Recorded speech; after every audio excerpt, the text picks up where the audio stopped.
यही मैं जानना चाहता हूँ कि यह तुमने क्यों किया है। प्रतीत होता है कि तुम्हें सूचना पहले ही मिल गई है, परंतु तुम दुखी क्यों? तुम्हें तो प्रसन्न होना चाहिए। मुझे नारायणी सेना मिली। नारायण के बिना तुम्हें नारायणी सेना मिल गई है। मैंने तुमसे कहा था कि तुम्हें अर्जुन से पूर्व द्वारका पहुंचना। तुम अर्जुन से पूर्व द्वारका क्यों नहीं पहुंचे मित्र? अरे तुम्हें मिथ्या बोध हुआ है मित्र। अर्जुन से पूर्व द्वारका पहुंचा था। क्या? तो फिर ऐसा क्यों हुआ? अरे क्या हुआ मित्र? कुछ अनुचित नहीं हुआ है, सब हमारे हित में हुआ। हम दोनों को बराबर का अवसर मिला था, कृष्ण या नारायणी सेना चुनने का। उस मूर्ख ने नारायणी सेना छोड़कर कृष्ण को चुना और मैंने भी उसकी मूर्खता के लिए उसे रोका नहीं। और क्यों रोकता? पहले अवसर उसे मिला, जबकि पहले मैं पहुंचा था। और तुमने वासुदेव को नहीं चुना। ये क्या किया तुमने? तुमने वासुदेव को क्यों नहीं चुना मित्र?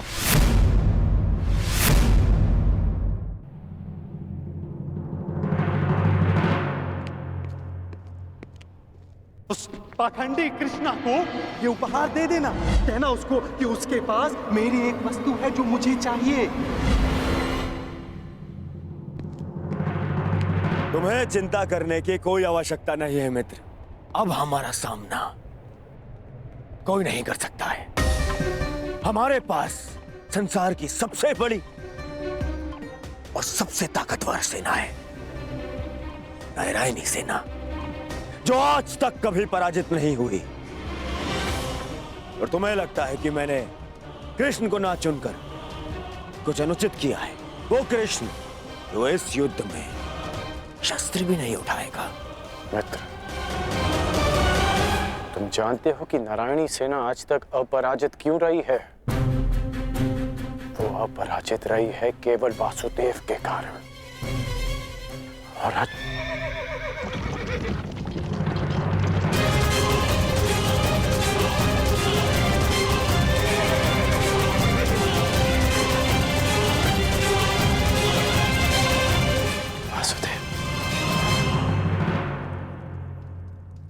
मैं नारायणी सेना का नेतृत्व करूंगा। मैं हस्तिनापुर की ओर से युद्ध में भाग लूंगा। अब ना ही कोई छल कर पाएगा और ना ही कोई विद्रोह।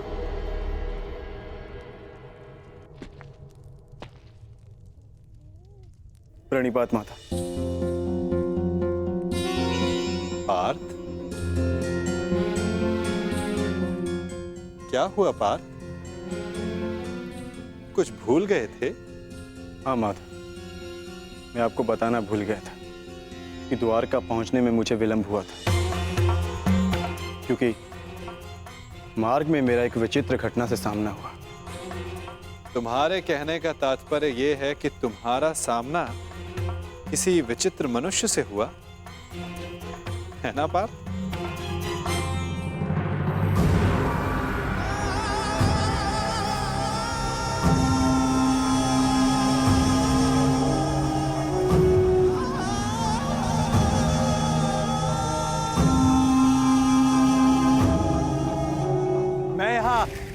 तुम्हारा ही तो कार्य करने आया था युवराज दुर्योधन।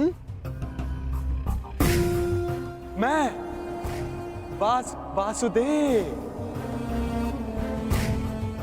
पौंड्रक वासुदेव। पौंड्रक वासुदेव, यही नाम बताया ना उसने?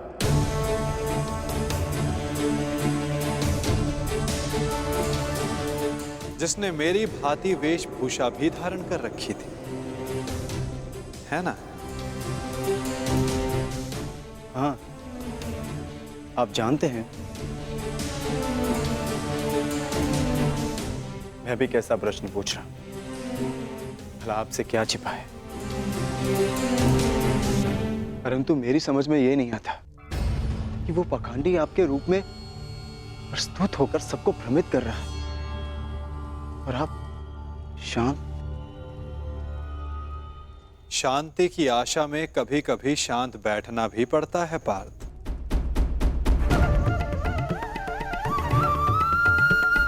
मुझे ज्ञात है कि पौंद्रक मेरे नाम का दुरुपयोग करके सबको भ्रमित कर रहा है, परंतु अवसर सबको मिलना चाहिए अपनी भूल सुधारने का।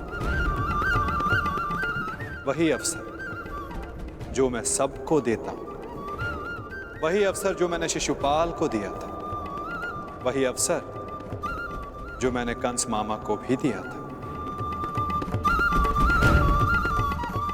और यदि मनुष्य अपनी भूल ना सुधारे तो उचित समय आने पर उसे अपने कर्मों के फल अवश्य मिलते हैं पार्थ।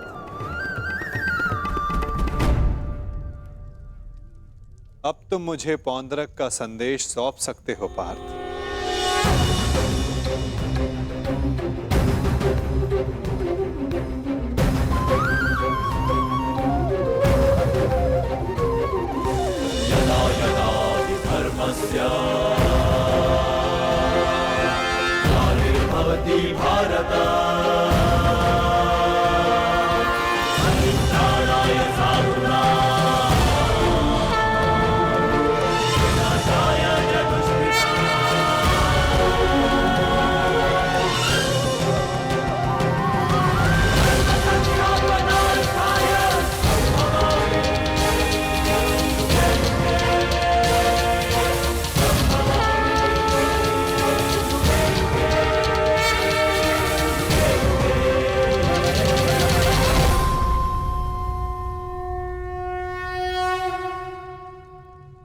ये क्या था माधव?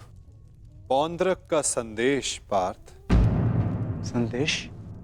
हाँ पार्थ, ये संदेश कि जो भी मेरे दर्शाए मार्ग पर चलेगा पौंद्रक उसका नाश कर देगा।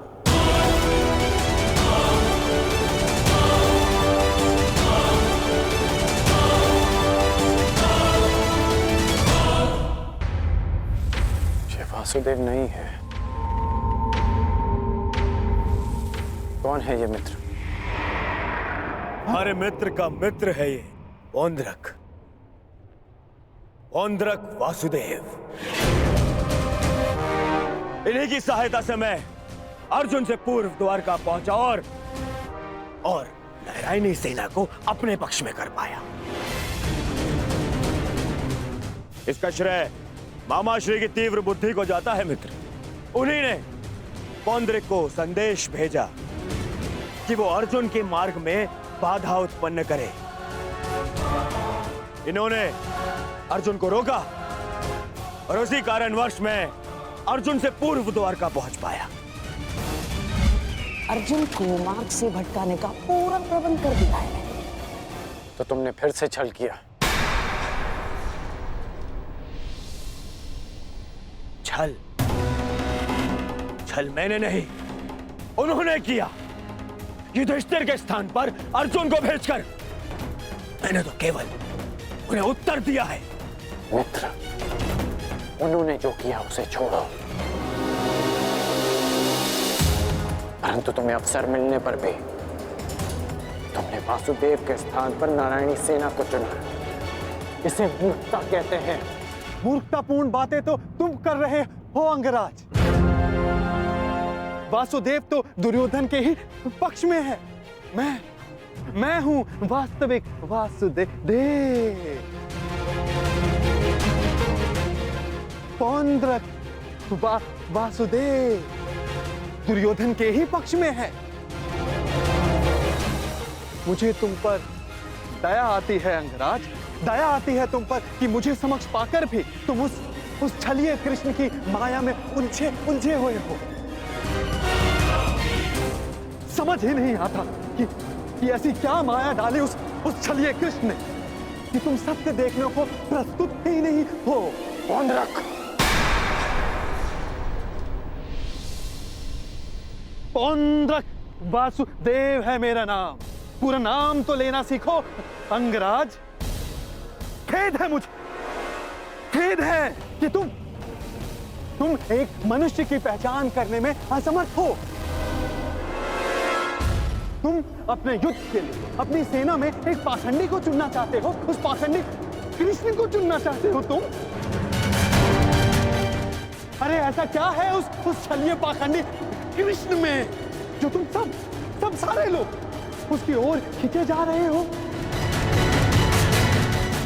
क्या समस्त संसार में केवल एक ही मायावी रह गया है? हाँ? बस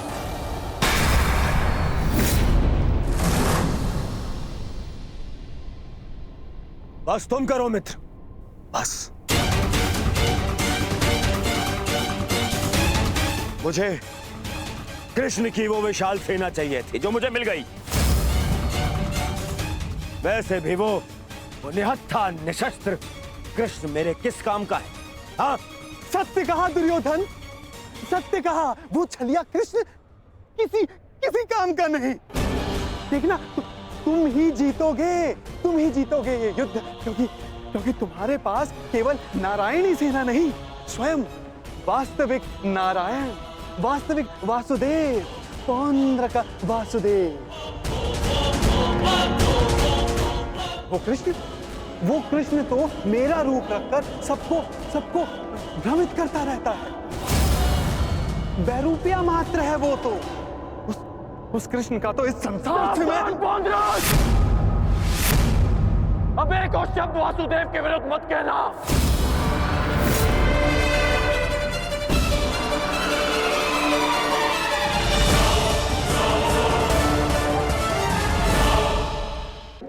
वो कृष्ण तो मेरा रूप रखकर सबको भ्रमित करता रहता है।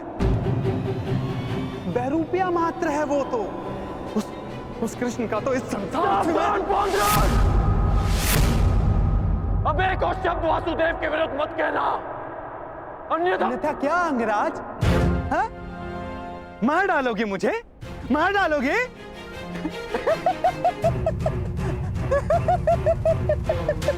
दुर्योधन, तनिक देखो तुम्हारी सेना का ये वीर कहीं वास्तविकता में उस छलिए का गुप्तचर तो नहीं है। छलिए और बहरूपिये तो तुम हो पौंड्रक। कुछ ही क्षणों में तुम्हारी वास्तविकता मेरे समक्ष आ गई है। तुम मेरी चिंता करनी छोड़ो, केवल अपनी चिंता करो। तुम केवल एक बड़बोले ढोंगी हो जो वासुदेव होने का स्वांग रचा कर बैठे हो।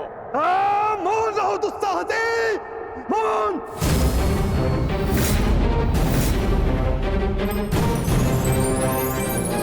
तेरा इतना दुस्साहस कि तो मुझे पौंड्र का वासुदेव को ढोंगी कहता है, मूर्ख। शांत हो जाओ मित्र, शांत हो जाओ। पौंड्र, कांड का यह तात्पर्य नहीं था। मेरा यही तात्पर्य था। ये ढोंगी है।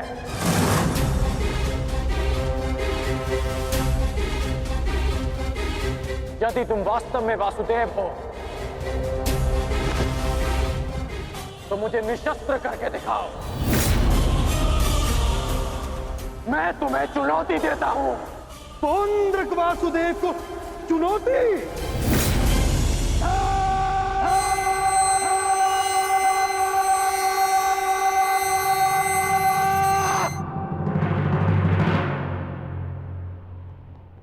ऐसे खड़े खड़े देख क्या रहा है तू, मूर्ख? हाँ, मेरे साथ युद्ध कर। मेरे हाथों मरेगा, तुझे मोक्ष मिलेगा। हाँ, जिस प्रकार आज मैं तेरा अंत करने वाला हूं, उसी प्रकार मैं उस कृष्ण का भी अंत करूंगा, उस रणछोड़ का। जो रासलीला के नाम पर स्त्रियों को भ्रमित करता है, जो बाल क्रीड़ा के नाम पर स्त्रियों के वस्त्र चुराता है, जो स्वयंवर से स्त्रियों का हरण करता है, उस कृष्ण का पक्ष ले रहा है तू। उसके लिए तू मुझसे युद्ध कर रहा है। उस कृष्ण का भी मैं वध करूंगा, पहले तेरा, उसके बाद उसका। अब तुम्हें सीमा पार करती है।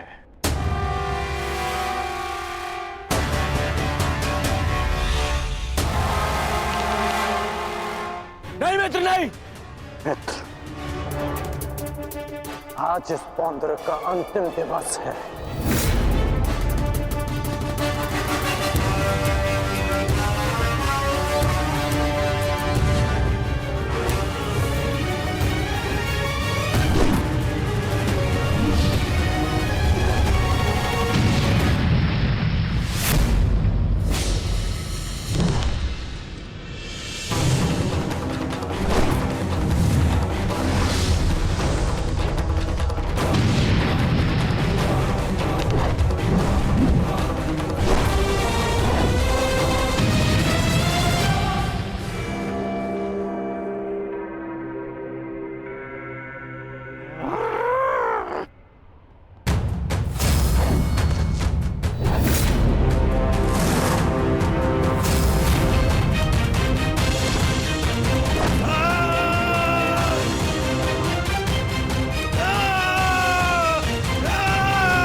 अगला प्रहार तुम्हारे सीने को चीर देगा पौंद्रक।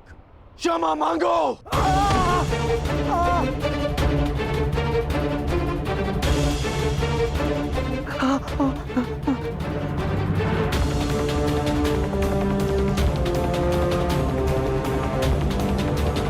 अब बोलो, क्या कह रहे थे तुम?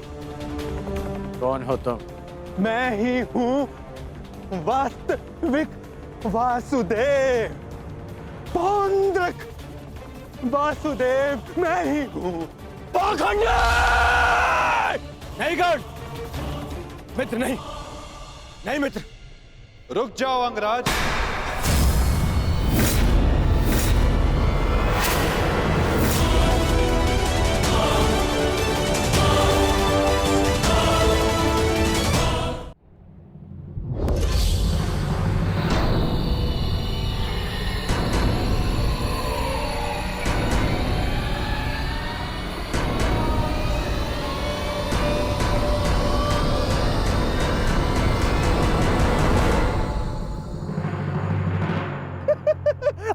आ गया तू, चलिए आ गया। अंततः वो दिन आ गया कृष्ण, जिसकी वर्षों से मुझे प्रतीक्षा थी। यदि अंत से पूर्व मनुष्य को उसकी भूल का भान हो जाए तो अच्छा ही होता है। अब तो तुम्हें विश्वास हो गया होगा कि वास्तविक वासुदेव कौन है। मैं ही हूं वास्तविक वासुदेव।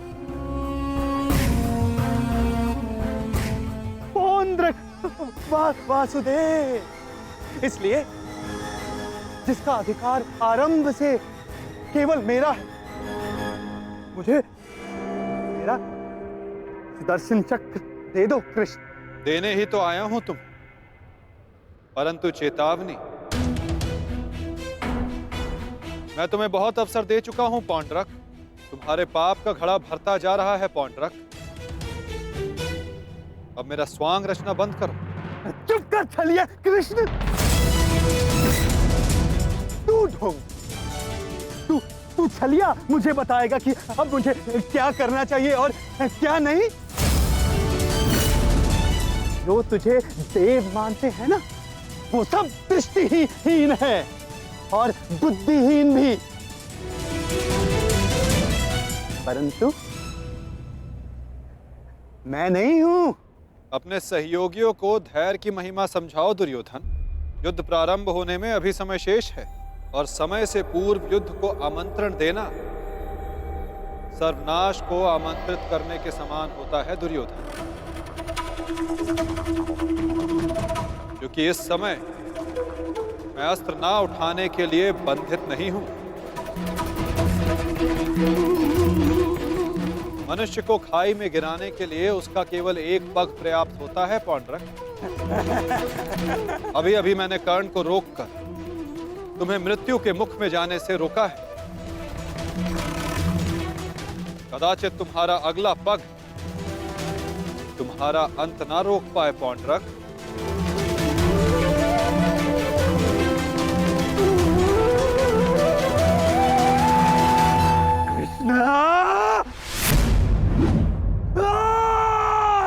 बंद कर ये भाषण छलिए।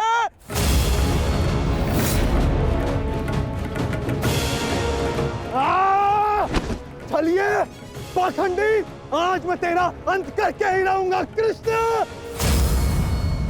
धैर्य रखो मित्र, क्रोध मुझे भी आ रहा है। अपने क्रोध को युद्ध के लिए बचा के रखो।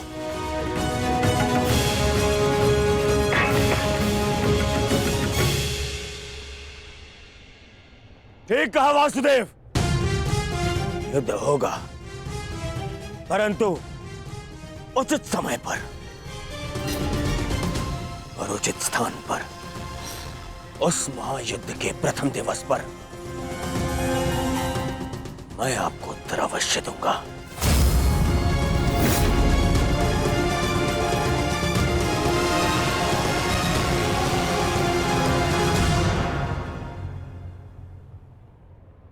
तुम चोटिल हो मित्र, आओ तुम्हें तुम्हारे शिविर पर छोड़ दूं। आओ।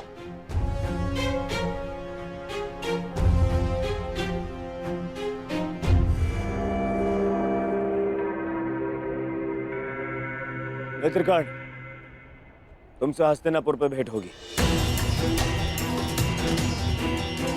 आशा है तब तक तुम अपने इस भ्रम से निकल जाओगे और तब तुम समझोगे कि मेरा चुनाव उचित था। आशा तो मुझे थी मित्र कि तुम अपने भ्रम से निकलकर वास्तविक शक्ति को पहचानोगे, परंतु अब कोई लाभ नहीं। जो हानि तुमने स्वयं को और हम सबको पहुंचानी थी, वो तुम पहुंचा चुके हो। चल मोटे, आज कृष्ण, मैं अपना सुदर्शन चक्र तुझसे लेकर रहूंगा, जिस पर आरंभ से केवल मेरा अधिकार था, है और रहेगा।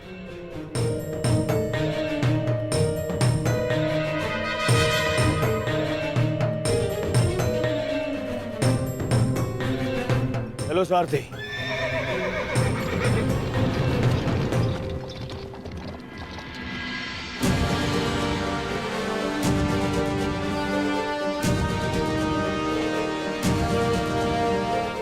प्रणिपात वासुदेव, आज्ञा थे।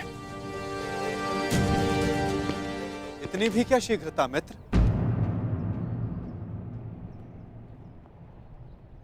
सारथी रह चुका हूं तुम्हारा, आज भी अपने रथी का मन पढ़ सकता है ये नटवर। समझता हूं कि तुम व्यथित हो। क्या अपने मन की बात अपने सारथी से नहीं कहोगे तुम?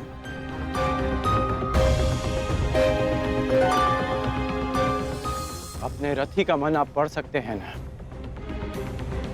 तो पढ़ लीजिए। इसीलिए कहता हूं मित्र, तुम्हें प्रसन्न होना चाहिए। दुर्योधन ने उचित चुनाव किया, उसे शक्ति चाहिए थी, उसे मिल गई। नारायणी सेना अब उसके आदेश के अधीन होगी। नारायणी सेना में नारायण ही ना हो तो वो कैसी नारायणी सेना केशव?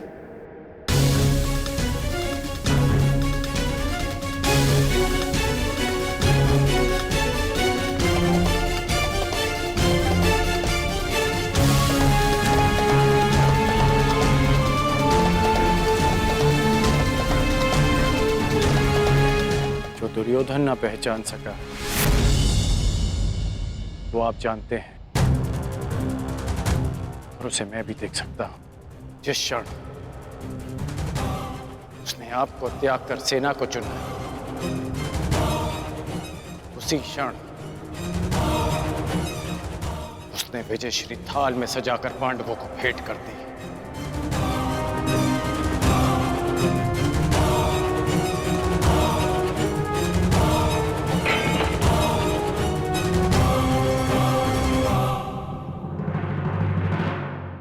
तुम्हें ऐसा क्यों लगता है मित्र?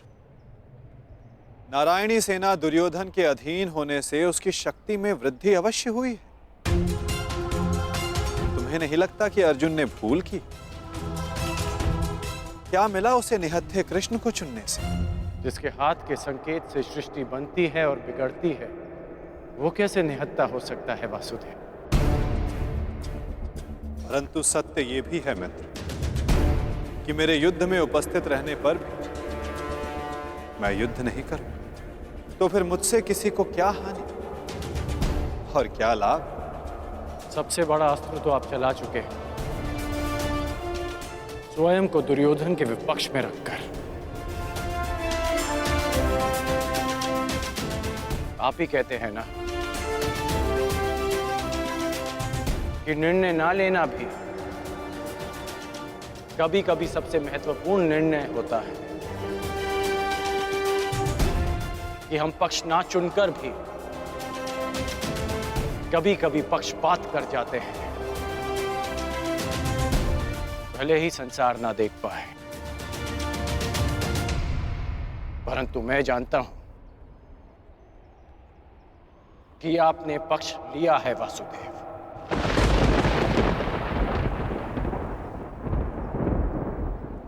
नहीं मित्र, मैं किसी का पक्ष नहीं लेता, ना किसी को चुनता हूं। लोग मुझे चुनते हैं या छोड़ते हैं। मानता हूं कि आपने किसी को नहीं चुना, परंतु आपने दुर्योधन को बाध्य किया कि वो आपको ना चुने।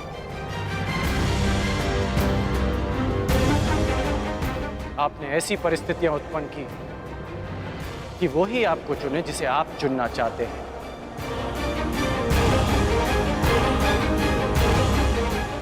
क्या ये एक प्रकार का पक्षपात नहीं वासुदेव? तुम्हारी यही प्रवृत्ति मुझे भाती है मित्र, और तुम्हें सबसे भिन्न बनाती। तुम बुद्धिमान हो और स्पष्टवादी भी।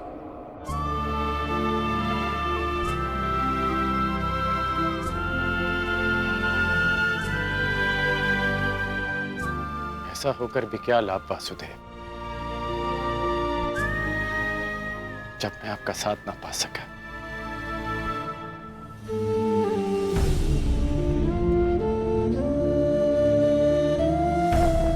कितने वर्ष हो गए हमारी भेंट को? जब से हम मिले हैं हमारे पक्ष सदा भिन्न थे, परंतु हमारी सोच एक थी वासुदेव। फिर आपने ऐसा क्यों किया? मैंने ऐसा क्या किया मित्र?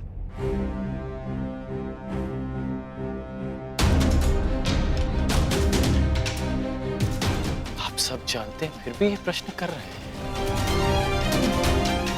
अब तो मान जाइए कि आप पक्षपाती हैं। कैसा पक्षपात अंगराज? विराट नगर में मैंने कौरवों और पांडवों को समान अवसर दिए कि द्वारका आकर मुझसे पहले जो समर्थन की मांग करेगा मैं उसी का समर्थन करूंगा। विराट नगर में जब आपने वचन दिया, वहां सब उपस्थित थे, परंतु द्वारका में जो घटित हुआ वो केवल दुर्योधन और अर्जुन ही जानते हैं। दुर्योधन को केवल आपने भ्रम दिया और शक्ति दी अर्जुन को।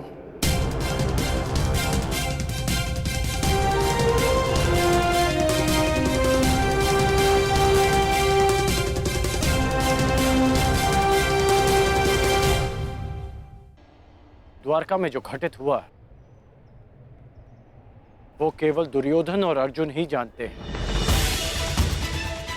दुर्योधन को केवल आपने भ्रम दिया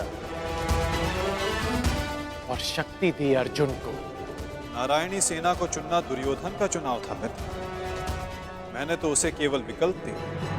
अब दुर्योधन ने क्या चुना ये तो उसका निर्णय है। इसमें मैं क्या कर सकता था? आप जो कर सकते थे आपने किया माधव,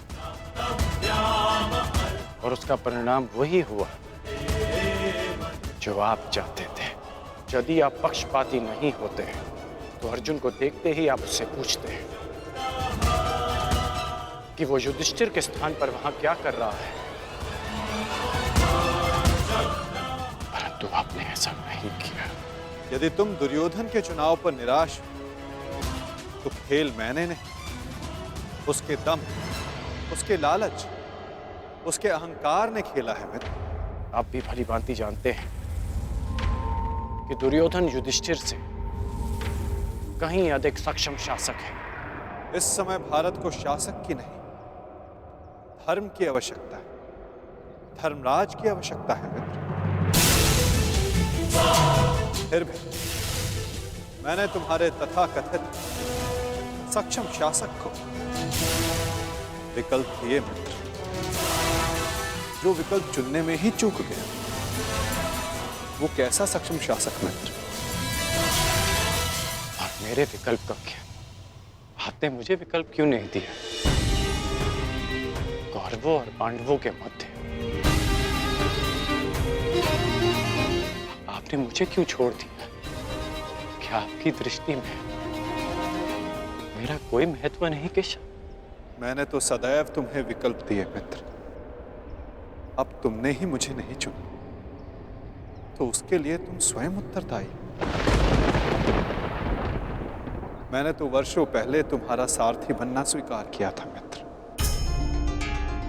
परंतु तुमने ही अलग मार्ग चुना। मैं तुम्हें सदा धर्म के लिए लड़ते देखना चाहता था, परंतु तुमने सदैव दुर्योधन के छल का साथ लिया। परंतु अब भी कुछ नहीं बिगड़ा। तुम्हारे लिए अब भी अवसर शेष है मित्र। तुम मनुष्य श्रेष्ठ हो, परंतु अनुचित स्थान पर। उचित स्थान का चुनाव करो मित्र। ये विकल्प नहीं है माधव, और यदि आप इसी को विकल्प कहते हैं तो आप ऐसा विकल्प मुझे अनेक बार दे चुके हैं, और मैंने सदा आपसे कहा कि ऐसा संभव नहीं है। मुझे इस बात का खेद रहेगा कि आप मेरे साथ नहीं होंगे, परंतु ये खेद मैं अपने मित्र को नहीं होने दूंगा, जिस मित्र ने मुझ पर विश्वास किया। आप अपना धर्म निभाइए और मैं अपना ऋण चुकाऊंगा वासुदेव।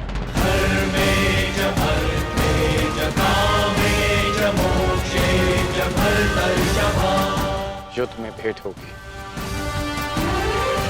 प्रणिपात वासुदेव।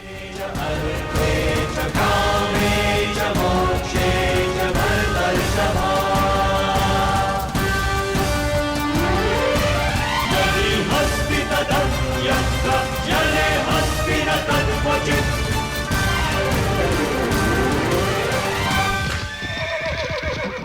नहीं मित्र, युद्ध से पूर्व हमारी भेंट होगी और मैं तुम्हें एक और अवसर दूंगा।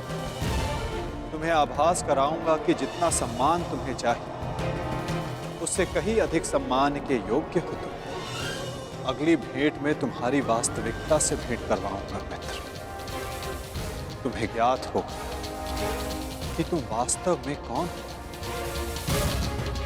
आशा है कि उस दिन तुम उचित विकल्प चुनोगे मित्र।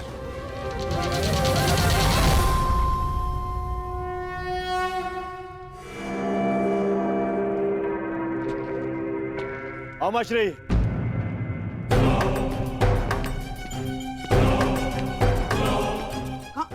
कहाँ थे तुम? मैं कब से तुम्हारी प्रतीक्षा कर रहा हूँ। बताओ क्या हुआ द्वारका में? और उस छलिया के रहते तुमने नारायणी सेना को कैसे अध्ययन किया आपने? हैं? अब बैठिए तो बैठिए।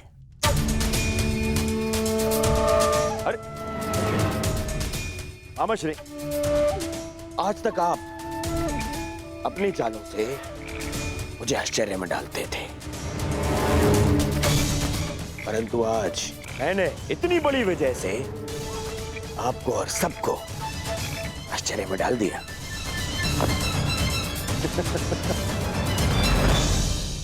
सब इतने प्रसन्न है मेरे इस निर्णय से, सवाए मेरे मित्र कर्ण के।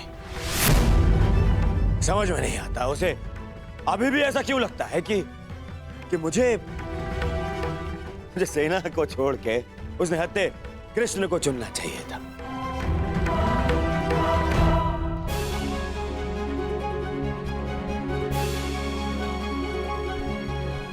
आज वासुदेव हमारे साथ है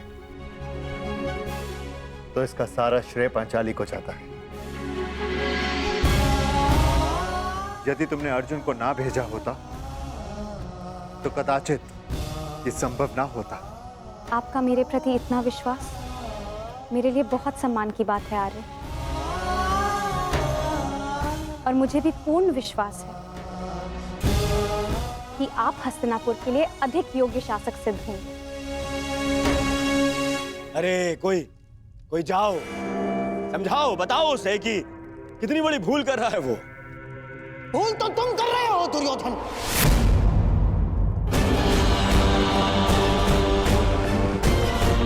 आज पहली बार मैं कर्ण से सहमत हूं। तुम्हें नारायणी सेना के स्थान पर कृष्ण को ही चुनना था, ये क्या कर लिया तुमने? अरे मैंने क्या किया मामाश्री? उस कृष्ण ने वहां वचन दिया कि वो युद्ध में अस्त्र नहीं उठाएगा, तो फिर मैं नारायणी सेना को छोड़कर उसने हत्या कृष्ण को चुनकर क्या कर लेता? अब हमारे विरुद्ध पूरी नारायणी सेना होगी जो हर प्रकार की व्यूह रचना में निपुण है। हमें अपने सैनिकों को श्रेष्ठ प्रशिक्षण देना होगा। जब तक माधव हमारे साथ है नकुल, हमें किसी बात की चिंता करने की कोई आवश्यकता नहीं।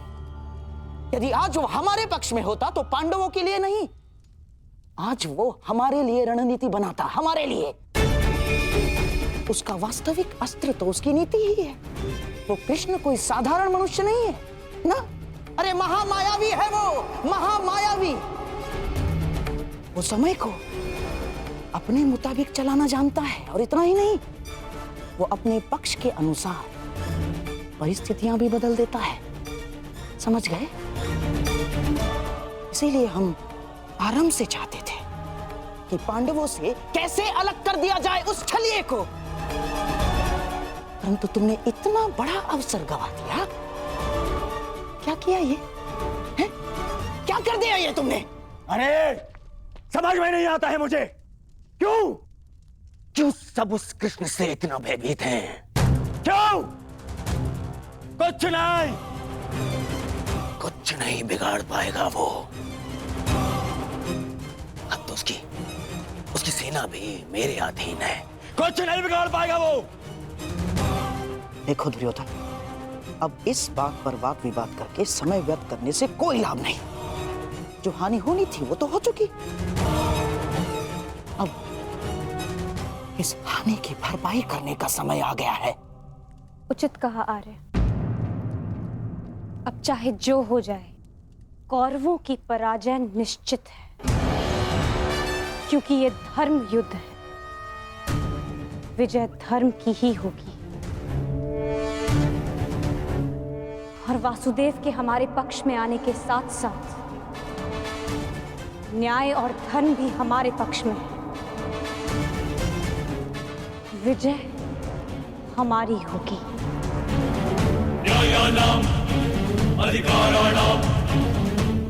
ये महाभारत भारत का नवनिर्माण करेगा।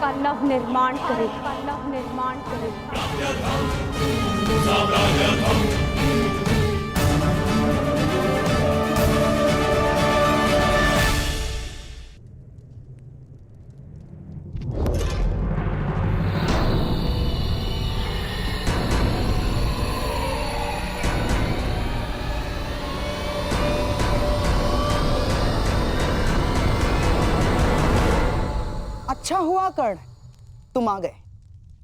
हम तुम्हारी प्रतीक्षा कर रहे थे। हाँ, सभा का आरंभ मैं सबसे पूर्व महाराज धृतराष्ट्र को राजकुमारी लक्ष्मणा के विवाह की बधाई देकर करना चाहता हूँ। बधाई हो महाराज। और हाँ, अत्यंत खेद के साथ मुझे ये भी कहना पड़ रहा है कि ये अंतिम शुभ अवसर था जिसमें सारे कुरुकुल ने भाग लिया। हाँ, क्या पता इस युद्ध के पश्चात कौन जीवित रहेगा और कौन नहीं।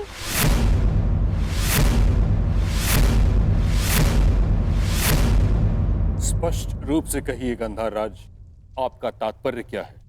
अब से पूर्व तो आपने इस प्रकार के विचार कभी प्रकट नहीं किए, और अब जब दुर्योधन ने कृष्ण को ना चुनकर नारायणी सेना को चुना है, तो अब इस प्रकार के विचार क्यों? आपका प्रश्न उचित है महामहिम, परंतु यदि मैं अपनी भूल स्वीकार भी करता हूं, तो क्या वो भूल मैं सुधार सकता हूं? कर्ण, तुम्हारा इस विषय में क्या कहना है? मेरा मानना है कि हमें वार्तालाप में समय व्यर्थ नहीं करना चाहिए। हमें अपनी सेना को प्रशिक्षण देकर उन्हें और शक्तिशाली बनाना होगा। अपनी सेना में अधिक से अधिक महान योद्धाओं को एकत्रित करना होगा। मेरा एक और मानना है कि हमें युद्ध के लिए तत्पर रहना चाहिए।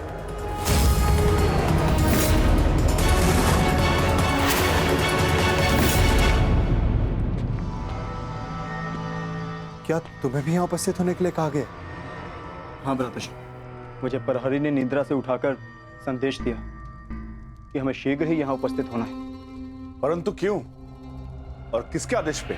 ये आदेश मैंने दिया है।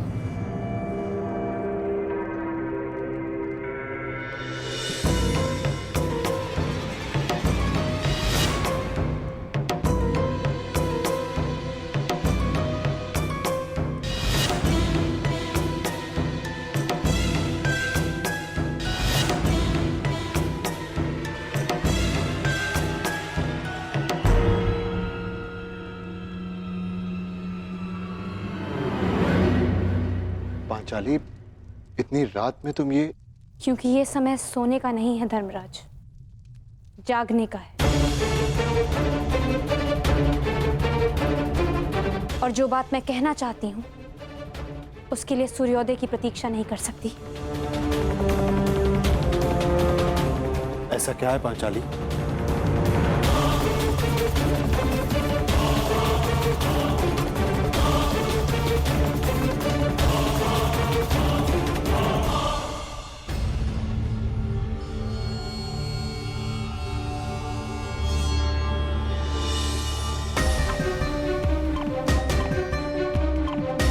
पांचाली, ये तिथि कैसी?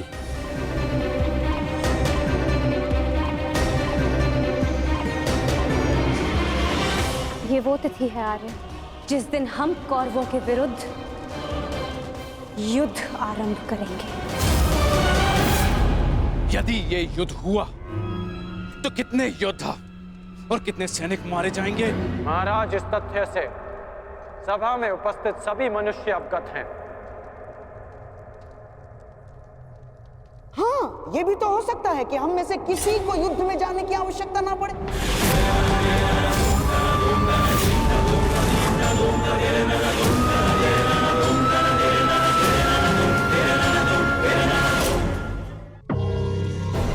महामहिम, जैसे पुराणों में मैंने पढ़ा है कि स्वयं भगवान भी अपने शत्रुओं को एक अंतिम अवसर देते हैं, तो क्या हम अपने शत्रु को अंतिम अवसर नहीं दे सकते?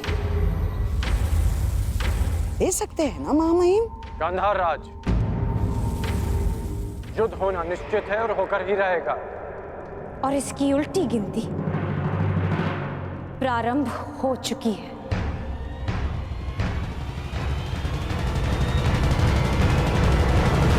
मैं तुम्हारे विचारों से सहमत नहीं हूं। जितना असहमत मैं गंधार नरेश की सोच से हूं, उतना ही असहमत मैं इस निष्कर्ष से हूं। हर परिस्थिति में संधि युद्ध से श्रेष्ठ होती है। हमें पांडवों से संधि वार्ता कर लेनी चाहिए। युद्ध अभी प्रारंभ नहीं हुआ है महाराज, हम इसे रोकने का प्रयास कर रहे हैं। हमें पांडवों से शांति वार्ता करनी चाहिए। मैं जानता हूं कि आप भी ये युद्ध रोकना चाहते हैं, हम भी नहीं चाहते कि ये युद्ध हो। हमारा प्रयास है कि हस्तिनापुर के मस्तक पर इस महाविनाशी युद्ध का कलंक न लगे।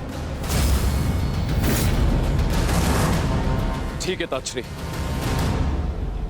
यदि यह हस्तिनापुर के भविष्य का प्रश्न है तो हम अपने दूत को पांडवों के समक्ष भेजने की आज्ञा देते हैं। हमें उन तक संदेश देना है कि हस्तिनापुर भी इस युद्ध के विरुद्ध है। और युद्ध के अंतिम दिन मैं अपने अपमान का प्रतिशोध लूंगी।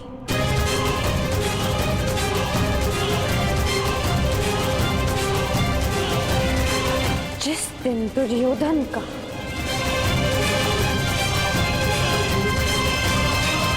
अंत होगा।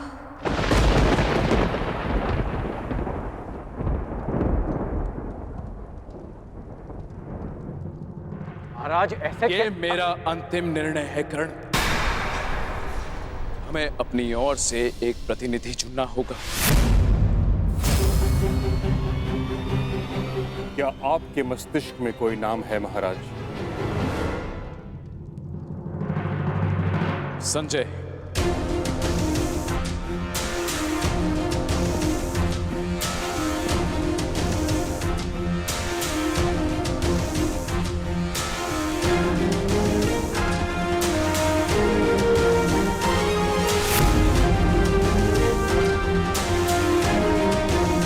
प्रणिपात महाराज।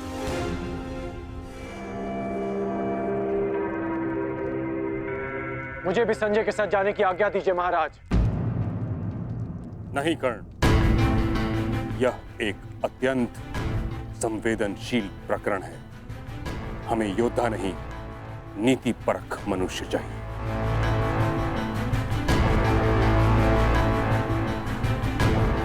विदुर, तुम संजय के साथ जाओगे।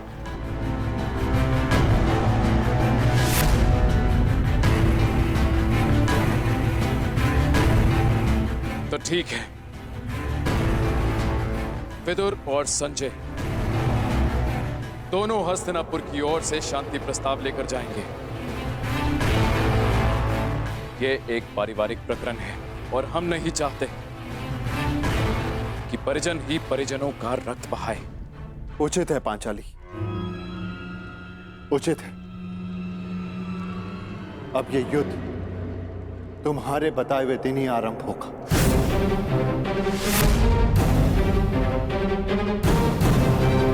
और इसका संदेश हम कौरवों तक पहुंचा देंगे।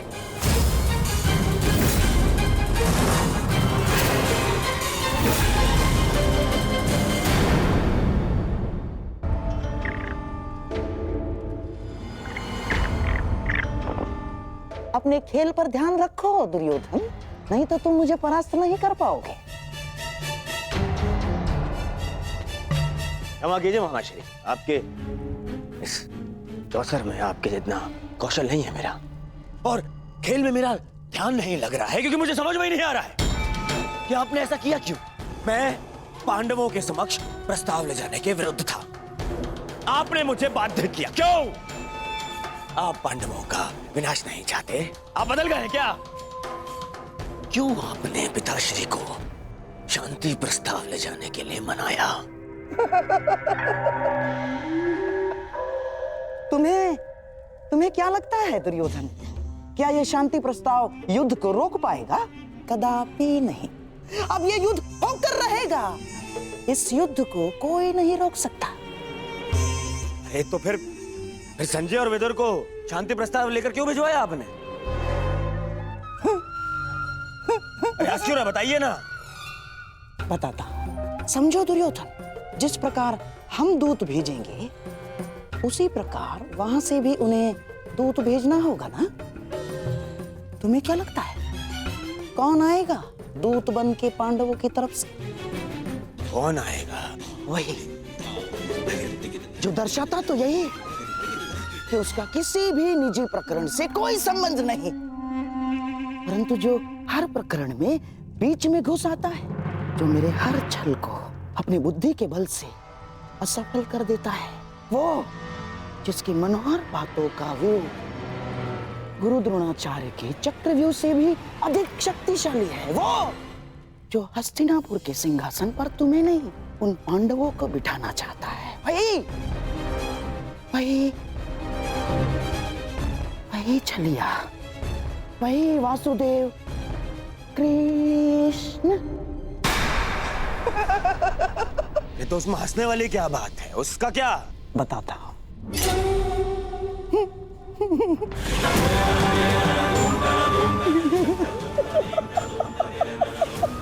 चलिए।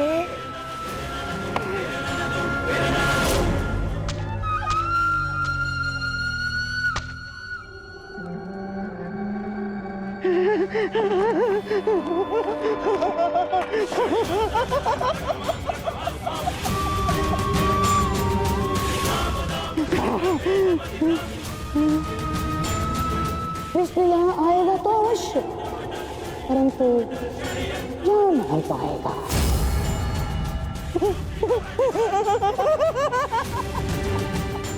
जा नहीं पाएगा।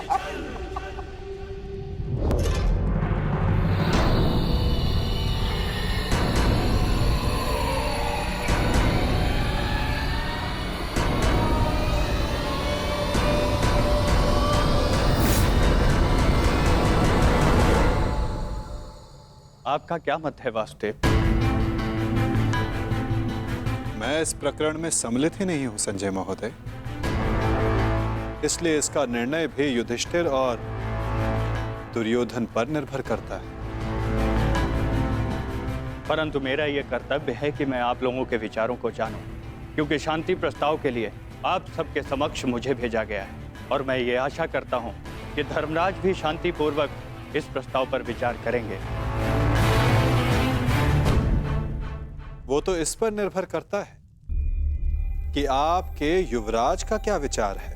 मैं केवल महाराज धृतराष्ट्र का संदेश लेकर आया हूं वासुदेव। युवराज दुर्योधन के विचार मैं नहीं जानता, क्योंकि मेरे पास दिव्य दृष्टि नहीं है। किसे ज्ञात संजय महोदय, किसी दिन आपको दिव्य दृष्टि मिल जाए और आप वो देख पाए जो सबके लिए संभव ना हो।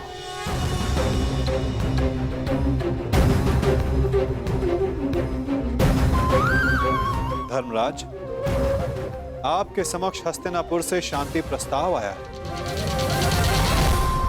क्या विचार है आपका?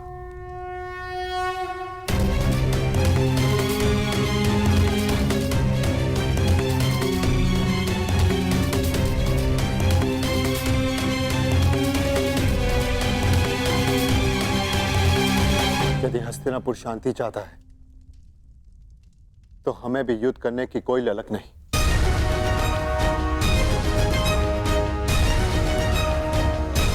जब पितामह ने पहल की तो उनके निर्णय का मैं सम्मान करूंगा,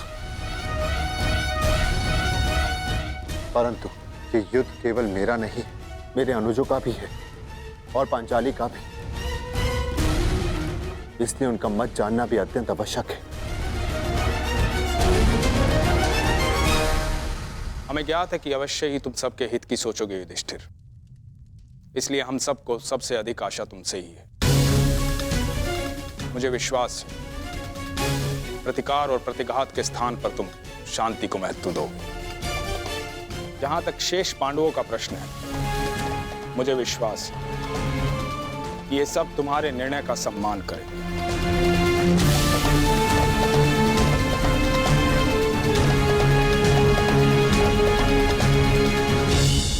विचार विमर्श करके उत्तर दे धर्मराज, क्या निर्णय होगा आपका?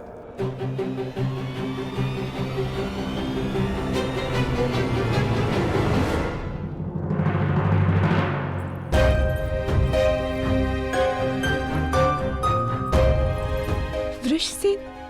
अरे लक्ष्मणा, कैसी हो? मैं ठीक हूँ, परंतु तुम्हें यहाँ देख के आश्चर्य हुआ। तुम यहाँ कैसे? वो मैं शाम से मिलने आया था। हाँ, परंतु कुमार शाम से पहले मैं तुमसे मिलना चाहती थी। परंतु क्यों? क्योंकि अब केवल तुम ही अपने मित्र को इतनी बड़ी भूल करने से रोक सकते हो। सांब युद्ध में न केवल अपने पिता के विरुद्ध खड़े हो रहे हैं, अपितु वो स्वयं हस्तिनापुर की ओर से नारायणी सेना का नेतृत्व कर रहे हैं। परंतु अभी भी कुछ नहीं बिगड़ा है वृषसेन। सांब तुम्हारा मित्र है, उसे समझाओ, वो तुम्हारी बात कभी नहीं टालेगा। क्षमा चाहता हूँ लक्ष्मणा। देखो, मैंने सदैव मित्र बनकर तुम्हारी सहायता की है, तुम्हारा पक्ष लिया है, परंतु आज मैं सांब का पक्ष लूंगा। वृषसेन? हाँ लक्ष्मण, मैं ये बहुत पहले ही निर्णय ले चुका हूं कि सांब जिस भी पक्ष में होगा, मैं सदैव उसी का साथ दूंगा।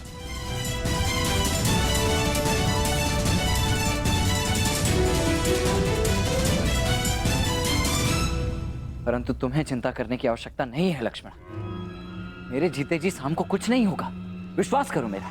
पक्ष जो भी हो, हानि तो मेरे परिवार को पहुंच रही है ना वृषसेन। तुम ही बताओ मुझे, प्रभु से मैं किस पक्ष के लिए प्रार्थना करूं? दोनों ही पक्षों में मेरा ही परिवार लड़ रहा है। मैं क्या करूं वृषसेन? तुम्हारे इस प्रश्न का उत्तर मेरे पास नहीं है लक्ष्मणा। मैं तो ये भी नहीं कह सकता कि मैं तुम्हारी इस असमंजस से भरी परिस्थिति को समझ सकता हूँ। तुम इस युद्ध में भाग क्यों ले रहे हो वृषसेन? तुम्हारा तो पांडवों से कोई संबंध नहीं है, तो तुम अपने पिता के साथ इस युद्ध में क्यों भाग ले रहे हो? केवल इसीलिए लक्ष्मणा, क्योंकि सांब कौरवों के पक्ष में, और इससे अधिक मेरे लिए कुछ महत्वपूर्ण नहीं। वृषसेन, तुम्हें भान है तुम कितनी बड़ी भूल कर रहे हो। नहीं भान है तुम्हें। यदि भान होता तो इस युद्ध में भाग लेने के बजाय उसे रोकने का प्रयत्न कर रहे होते तुम।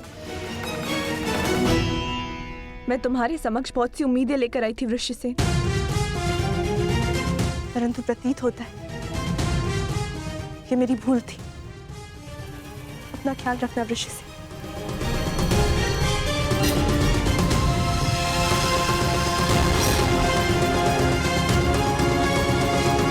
अब मैं तो क्या, कोई भी इस युद्ध को होने से रोक नहीं सकता है लक्ष्मणा।